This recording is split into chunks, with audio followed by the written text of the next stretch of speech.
told him my story, that, you know, the adversity I've been through, and, Yeah. you know, my grit and determination, and how I'll win this summit. So you better choose me. Yes. And with the adversity part, that's where I'll hold it on in. On a serious note, that adversity comes from when you were quite young, when you were only about the age of 15.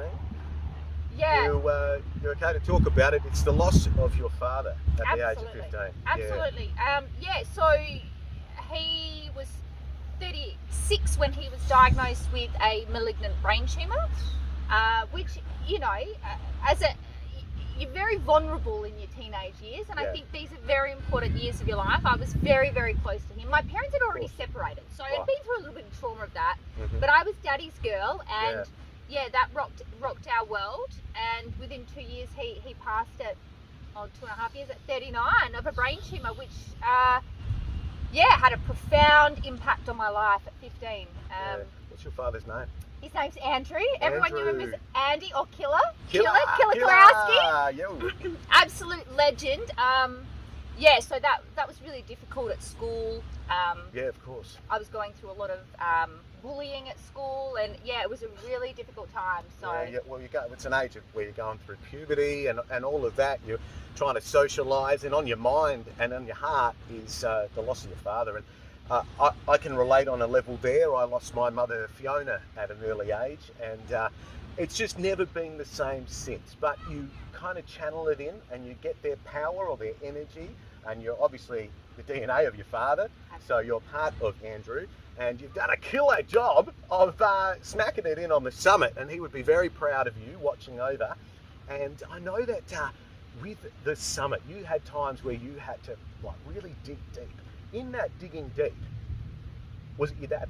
Absolutely, it was my dad. The producers knew about that, so they were like, "Is your dad with you? Like, what was your dad?" You know, and that pushed me through. I think when you battle adversity, it does make you stronger, and it makes you determined, and it pushed me through that strength, because leading up to the summit, I'd realised that I'd suffered debilitating grief. So we were told as children, don't cry, don't cry, don't cry. And then when my dad passed, nobody talked about him. We had no counselling, no help. So it was like, suck it up, move on. And this grief sat with me for 20 years. So leading into the summit, I was like, here I am, I'm ready to be vulnerable, I'm ready to talk, and I'm ready to feel these feelings. So leading up, I did all this fitness, mental training, and I tapped into that grief.